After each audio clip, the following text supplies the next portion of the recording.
e às vezes a razão, às vezes, nem sempre vai bater com a fé, entendeu? Então, como que isso funciona tudo, cara? Tá. Antes, eu quero que as pessoas entendam que tem uma diferença entre religião e espiritualidade. Espiritualidade é uma coisa do ser humano. A religião é uma questão social. Cada sociedade, cada local tem uma religião diferente. Mas quando a pessoa entende, e aí talvez agora muitas pessoas que são religiosos ferrenhos não vão gostar do que eu vou dizer, mas é uma verdade. Quando a pessoa entende que o corpo humano, a obra que Deus fez, ela responde da mesma maneira, não importa qual seja a fé da pessoa, ela entende que religião é uma coisa que limita. Caraca. Isso é muito verídico, cara. Mas pode terminar que depois eu... Entendeu? Eu gosto de dizer que a religião é como se fosse uma grande pizza com diversos sabores diferentes. Cada sociedade pega um pedaço dessa pizza com o seu próprio sabor e diz que aquela dali é a verdade absoluta. Mas na realidade, a verdade, a criação de Deus, ela é tão maior, Deus é tão difícil a gente conseguir compreendê-lo, que a real é que é a união de todos os sabores. A realidade é a união de todos os sabores. E a gente consegue provar isso de forma científica, porque a pessoa que acredita, a pessoa que acredita em Buda, a pessoa que acredita em Jesus, a pessoa que acredita na Umbanda, o corpo dela, fisiologicamente, responde da mesma maneira. A fé, ela é universal. A religião, ela é social, entendeu? Caraca. E até pra concretizar isso, cara, que assim, eu acho muito da hora que você falou, porque na época, eu lembro que eu fiquei muito decepcionado. Porque eu sou um evangélico, como todo mundo sabe, assim, e o resultado do meu TCC, da minha tabela do campo de pesquisa, ele foi muito decepcionante pro lado evangélico na época.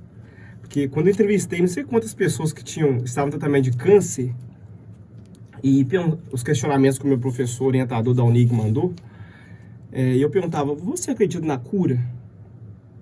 Você acredita que você pode sair? A fé, como pode te ajudar? Sabe qual é o resultado final? As pessoas que mais acreditavam que poderiam receber a cura do câncer, ou também pessoas que eu entrevistei pessoas que já tinham tido a cura também. Sabe qual é o resultado final? Algumas pessoas nem tinham religião, acreditavam. E os que tinham religião, pessoas até frequentes das igrejas e tal, não acreditavam mais na cura. Então, é o que você falou, realmente é por aí, cara. Esse é o caminho. Quando você entende que Deus é muito além do que te ensinaram na sua religião, e que existe uma parte, e que você é uma parte dele, Deus não está dentro nem está fora. Você é como se fosse uma célula de Deus. Pensa numa célula dentro do seu corpo. Que máximo. Quando você entende isso, você para de tentar encontrar a cura do lado de fora. Você para de querer procurar um milagre do lado de fora. Você começa a entender que você é o próprio milagre. Você é o próprio placebo. Quando você começa a acreditar em si, mas sabendo que esse poder vem de Deus, olha, é complexo. Quando você começa a entender que a chama de Deus está dentro de você, porque você é uma célula dele, você pertence a ele, ele não está lá te olhando, não. Deus é tudo, é toda a existência. Você começa a acreditar mais na sua capacidade de cura. Você começa a acreditar mais na sua capacidade de mudança. Nossa. Doutor, eu ouvi, assim, vários relatos seus acerca da cura. Como funciona esse processo? Que você consegue passar pra gente assim, algo tão profundo. Eu estava assistindo uns vídeos seus acerca da cura. E como que funciona essa complexidade?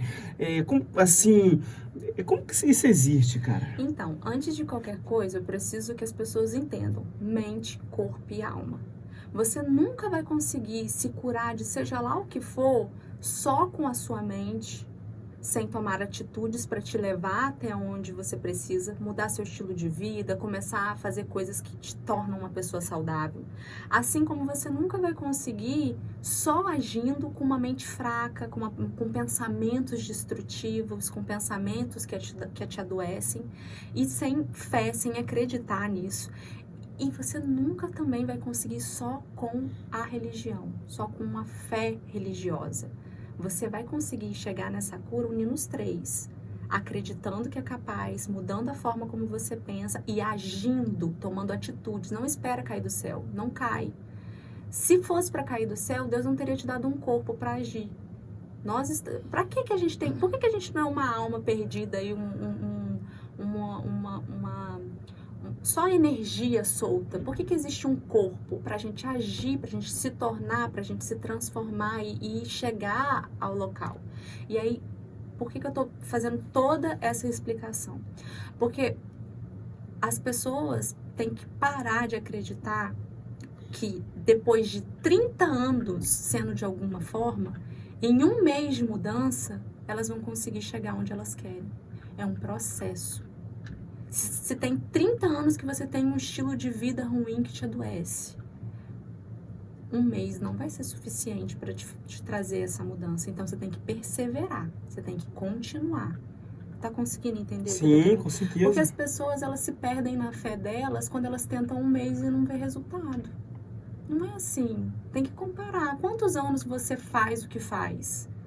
Saiba que você vai precisar de muito mais tempo do que esse um mês, do que essa uma semana para conseguir ver resultado na sua vida. Entende? Nossa, profundo, tá? Doutora, um dos temas que eu vi também você muito abordar é sobre a procrastinação. Assim que fala, me ajuda esse nome, porque, gente, tem uns nomes que eu sou meio mineiro, então alguns nomes mineiros embolam meia língua meio assim mesmo. Fala mesmo. Procrastinação. Isso, não foi longe, não. Tá certo, né? Cara, conta pra gente como isso funciona, cara. Tá. Procrastinar é o ato de deixar para depois algo que você deveria fazer agora. Por exemplo, você tem uma conta para pagar. Ai, deixa que daqui a pouco eu pago. Daqui a pouco eu pago. Quando você vê, passou o dia de pagamento, você vai ter que pagar juros em cima daquela conta. Um outro exemplo de procrastinação. Para quem tá tentando aí começar na vida fitness, vamos nesse daí, tá começando a querer praticar atividade física para melhorar o estado de saúde. Tem que ir fazer uma caminhada ou tem que ir na academia, seja o que for. A pessoa, ao invés de acordar e ir no exato momento, ela vai só procrastinando, ela vai deixando para o último segundo. Chega no último segundo, não faz. E o que gera o que faz a pessoa procrastinar? Existem vários motivos, inúmeros motivos. E aí eu falo até em questão de diagnósticos. Mas como eu sempre digo, eu não gosto de olhar para o paciente só em cima do diagnóstico dele. Eu gosto de olhar para o paciente de uma forma integral. O que faz a pessoa, na maior parte das vezes, fazer isso? Elas não se conhecem, e aí elas não sabem o que elas querem para ela, e por não saberem o que elas querem para ela, elas não se organizam, e a falta de organização faz elas chegarem nesse ponto. Ou a pessoa que procrastina, ela tá vivendo numa vida infeliz. Uma pessoa que sabe o que quer, uma pessoa que se organiza para fazer o que quer, o que tem que ser feito, dificilmente ela vai deixar para depois aquilo que ela sabe que precisa ser feito agora. Entende? Sim. Doutora, assim, você consegue transitar na mente olhando para o corpo humano de uma maneira como poucos profissionais conseguem, assim, holística, né? E a gente vê muitas pessoas afetadas fisicamente e externamente por carregarem máculas e muitas coisas que afetaram a sua mente de anos. Sim. O que você aconselha uma pessoa que você assim, usar um trânsito bem aberto, tá bom? Quem me conhece sabe que eu não faço muita curva.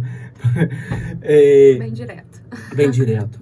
Eu vou pegar até no meio religioso, onde que é o meio que muito prega, a forma religiosa incompleta do cristianismo, assim. Acho que às vezes eu vi de forma errônea as pessoas ministrarem, palestrarem essa vida toda. E nós estamos repletos de igrejas, pessoas, templos lotados de pessoas depressivos, ansiosos, que carregam transtornos psíquicos a vida toda. E, cara, como você aconselha uma pessoa a sair desses quadros? Porque parece que é um quadro. E o interessante disso tudo. Eu vou até deixar essa resposta pro nosso. Depois de mais um comercial. Que eu já vi pessoas, doutoras, que não tinham motivos para estar naquele quadro.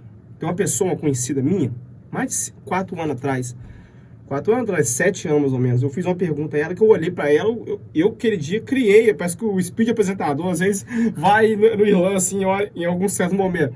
Eu olhei para ela e falei, fulana, por que você passa por isso?